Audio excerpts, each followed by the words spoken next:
12% ఉండేది 5%కి వచ్చింది.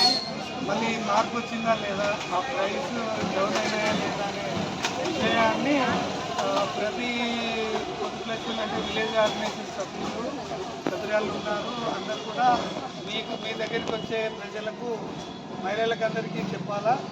అదేవిధంగా వాళ్ళు అంటే నిత్యావసర వస్తువులు అంటే ఇప్పుడు మెడికల్ షాప్స్ కావచ్చు, మనము రోజు పోయే పచారీ కొట్లు కావచ్చు, ఇవన్నీ ఉన్నాయి.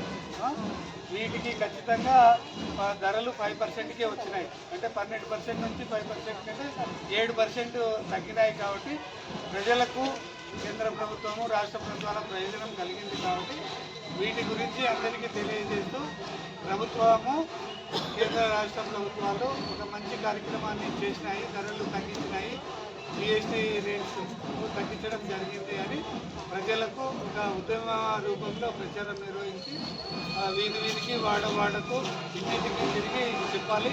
అదేవిధంగా మీకు ఏపీఎం మేడం గారు మళ్ళీ ఈ లాగిన్స్ అవిలో వచ్చినట్లయితే ఈరోజు వస్తాయి, వాటి కూడా చెప్పడం జరుగుతుంది. అదేవిధంగా ప్రచార సామగ్రి కూడా వస్తూ ఉంది. ఈరోజు అవి వచ్చినా కూడా సచివాలయం ద్వారా మీకు కూడా తెలియజేయడం జరుగుతుంది.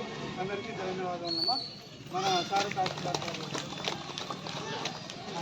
ఓకే అమ్మా, థ్యాంక్ యూ.